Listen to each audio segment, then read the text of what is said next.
A wildfire burning through a dense Arizona forest forced thousands of people from their homes on Wednesday.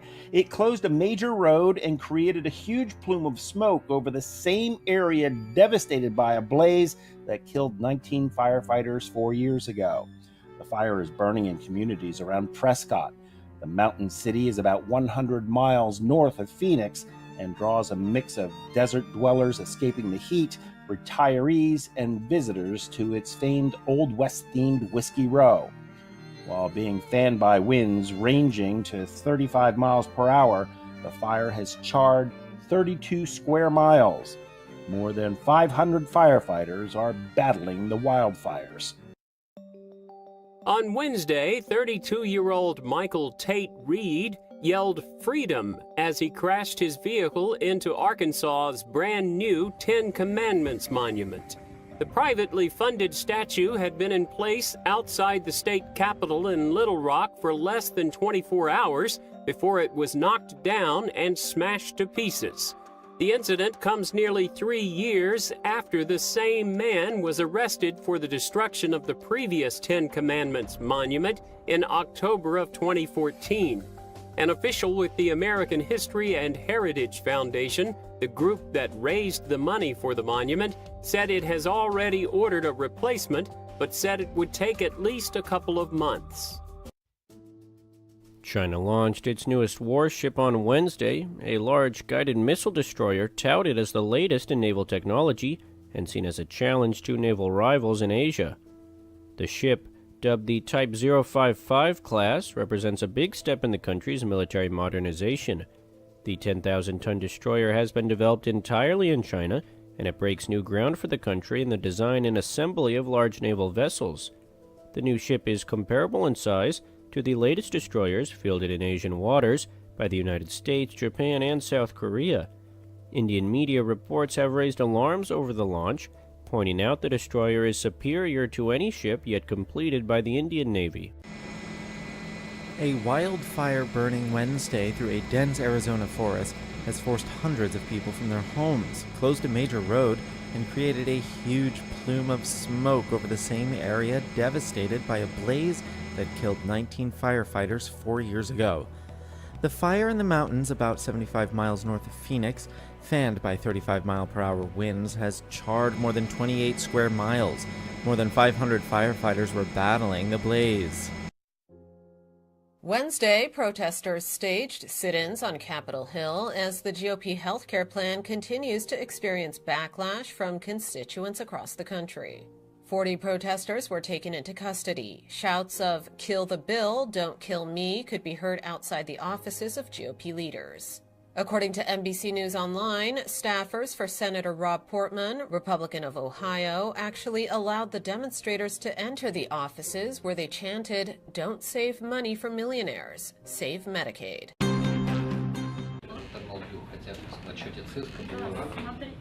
If you see this text, your files are no longer accessible, and you've been the victim of a cyber attack. It's a message like this that companies around the world saw in the latest hacking attack. The method is straightforward. Apparently, it was a mailing list. People received emails with attachments, they opened these attachments, and then their computers and the company's whole computer network got infected. But these are sophisticated criminal gangs using software known as ransomware. It holds users' data hostage and demands payment to release it. The latest attack particularly hit Ukraine, but it's also affected other parts of Europe, the US, Russia and Australia. Some of the companies affected include UK advertising firm WPP and Russian oil company Rosneft. It comes just a little more than a month after ransomware known as WannaCry crippled the UK's National Health Service computers. This time, the malicious software is known as Petya. We know that it's a version of Petya, which is a ransomware that has been around for a little while. We also know that it has been available for sale for as little as $28 on the internet. The source of these types of attacks is difficult to trace. But whoever's behind this latest hack is thought to be using leaked software known as Eternal Blue. The US National Security Agency is believed to have developed it. NSA whistleblower Edward Snowden criticized the agency for enabling the latest cyber attack. The NSA hasn't commented. IT security experts have warned there will be more attacks to come. And countries and companies around the world need to get more switched on to the scale of this cyber threat. Sarah Firth, TRT World, London.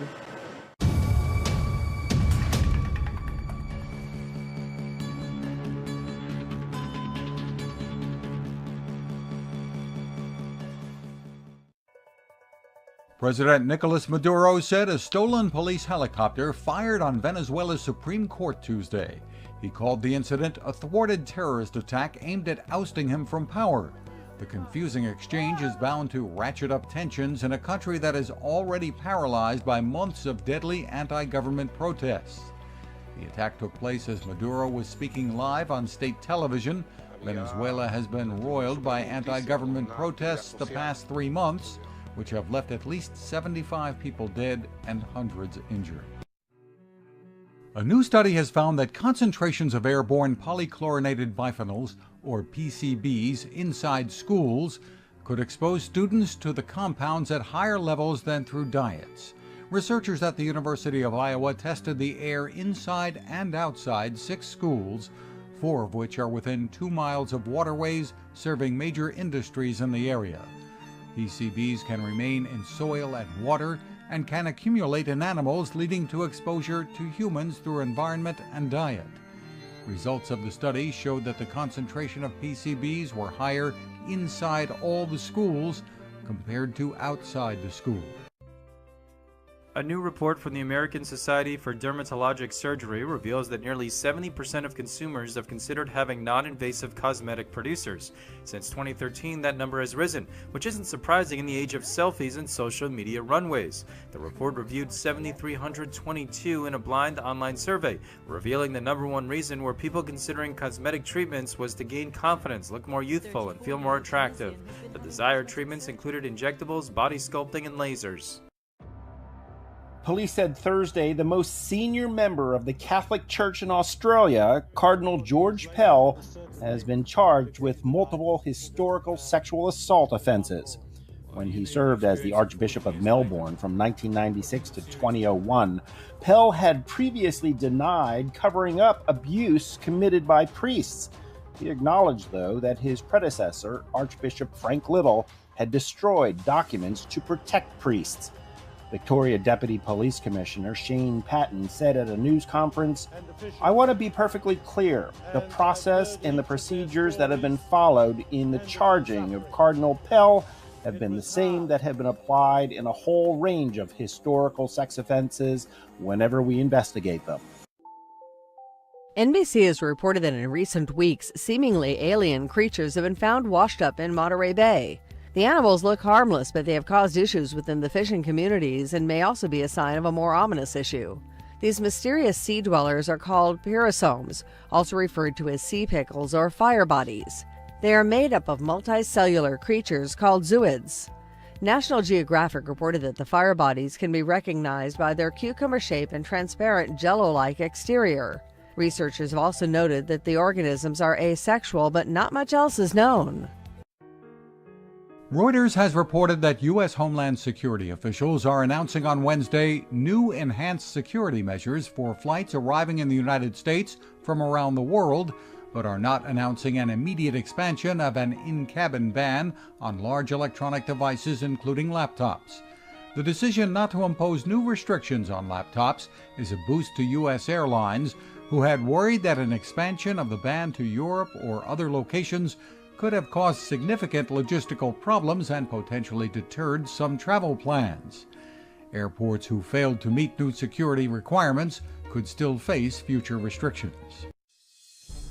One day before President Donald Trump's temporary ban on all refugees and travelers from 6 predominantly Muslim countries is scheduled to take effect, there's still widespread uncertainty about how the administration will implement it. The confusion follows a U.S. Supreme Court decision Monday that allowed the long-delayed executive order to take effect, but significantly narrowed its scope. It exempted travelers and refugees who have a bona fide relationship with a person or entity in the United States. As of Wednesday, the main federal departments and agencies responsible for implementing the ban had not issued official legal guidance to staff in the field or to the public. Among the questions to be resolved are what qualifies as a bona fide connection and how pending and future visa and refugee applications will be handled during the period of the ban. Many immigrant and refugee agencies say they need more details in order to prepare their clients for what to expect. Quiet, quiet, quiet. The tension between the media and President Donald Trump started long before he took office, but his rally cry hasn't changed. Are fake news. Fake news. But now, 6 months into office, tensions between reporters and the White House have reached new heights. Good afternoon. On Tuesday, in the press briefing room, one print reporter lashed out in frustration, offended by what many viewed as another lecture by the deputy press secretary.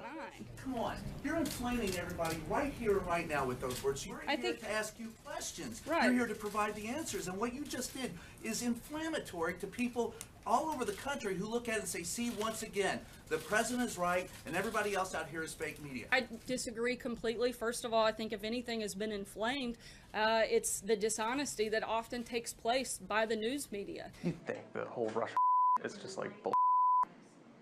Could be. She's referring to this hidden camera video from a conservative group exposing an American network producer, admitting his network is pushing the Russia election meddling story for ratings. Our ratings are incredible right now.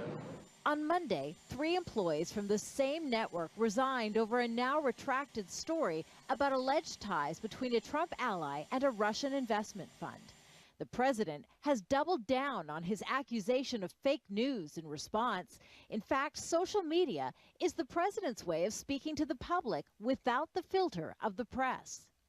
In recent weeks, the press office has also limited on-camera briefings. For the second time this week, when the press secretary takes the podium in the briefing room behind me, this is as far as our cameras will be allowed to go. White House attempts to control the media narrative aren't new. Several presidents have attempted to limit media coverage, including Bill Clinton. His White House also turned the cameras off at press briefings just weeks into his presidency. I think we found that it wasn't really necessary. But more recently, Americans have come to expect their president's staff to respond to questions from reporters who act as surrogates for the public. And the role of the media is protected under the U.S. Constitution.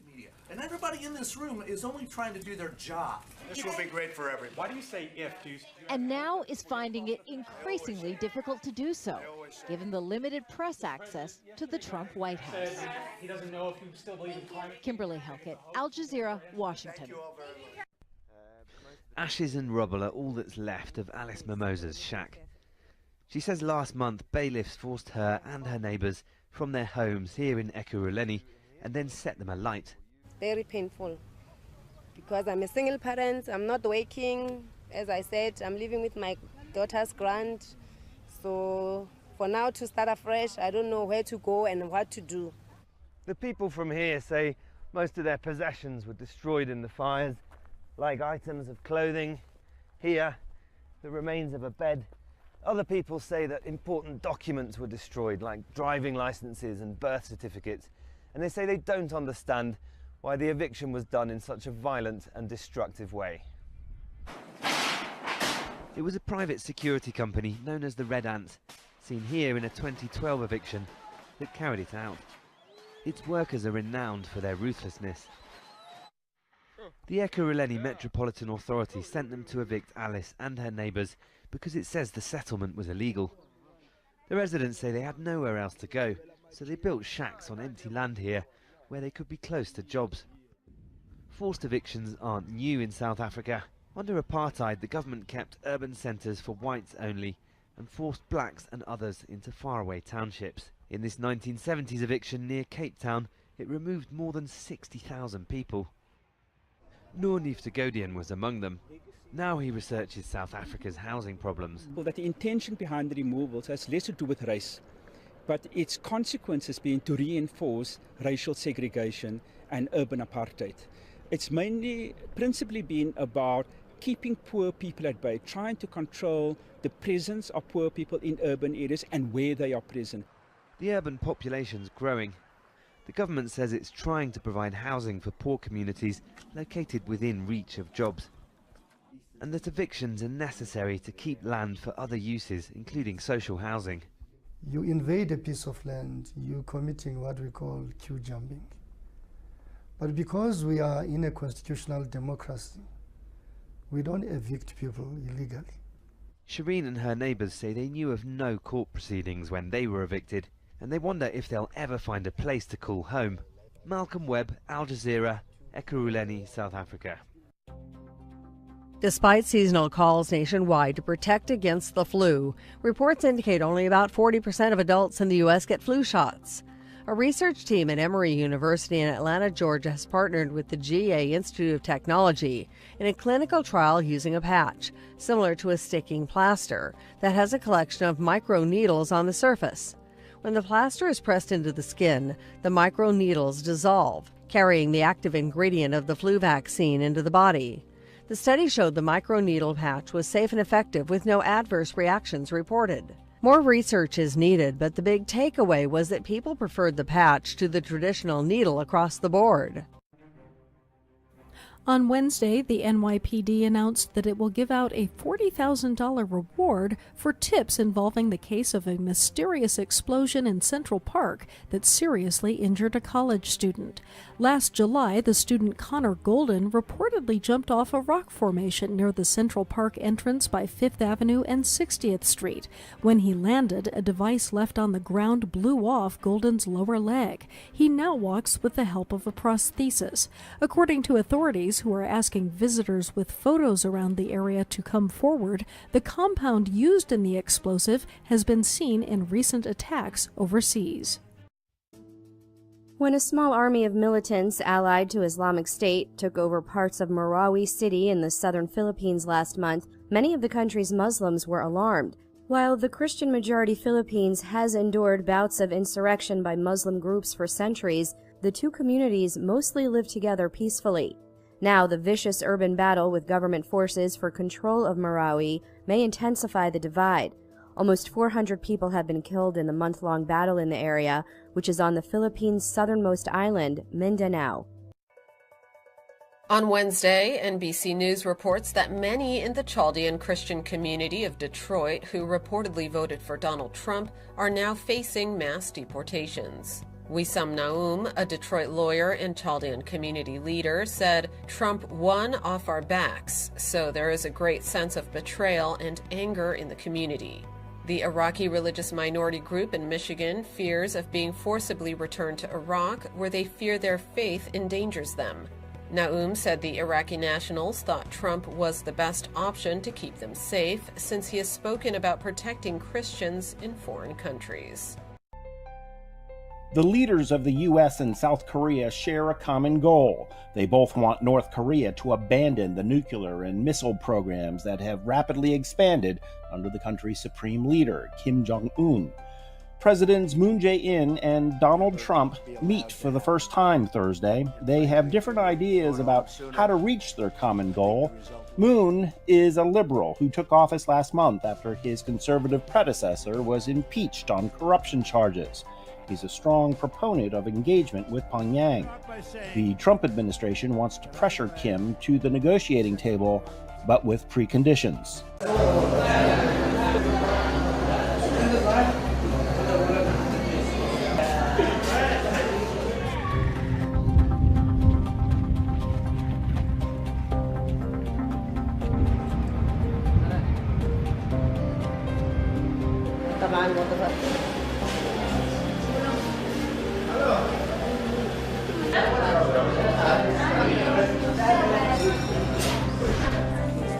sepertinya.